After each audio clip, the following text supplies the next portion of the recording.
सध्या थंडीचे वातावरण आहे। सर्वत्र सकाळी आणि रात्री थंड असे वातावरण आहे।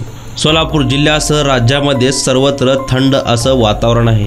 या थंडीपासून वाचण्यासाठी अनेक जण अनेक उपाययोजना करतात। ग्रामीण भागात तर शेकोटी पेटवून थंडीपासून संरक्षण केलं जातं। सोलापुरातील बार्शी येथे अशीच एक शेकोटी एका मुलाच्या अंगलट आली आहे, ज्यामध्ये तो मुलगा भाजला गेलाय। यातील सविस्तर माहिती अशी की बार्शी येथील दहिटणे गावामध्ये एक 10 वर्षीय मुलगा दिनांक 9/1/2024 रोजी सायंकाळी 7 वाजेच्या सुमारास घराशेजारी शेकोटी करून खेळत होता। खेळत असताना अचानक दुसऱ्या एका मुलाने त्या शेकोटीत सॅनिटायझर टाकले, ज्यामुळे त्या शेकोटीचा भडका उडाला, त्यामुळे त्याला भाजले गेले। यामध्ये त्याच्या पोटास, मांडीच्या खाली तसेच दोन्ही पायास आणि चेहऱ्यास भाजल्याने त्याला उपचाराकरिता सोलापुरातील सिटी हॉस्पिटल येथे दाखल करण्यात आले। तेथे प्राथमिक उपचार करून पुढील उपचाराकरिता सोलापूर सिव्हिल हॉस्पिटल येथे दिनांक 10/1/2024 रोजी सायंकाळी 6 वाजेच्या सुमारास त्याच्या वडिलांनी दाखल केले। सदर घटनेची नोंद सोलापूर सिव्हिल हॉस्पिटल पोलीस चौकी या ठिकाणी झाली आहे।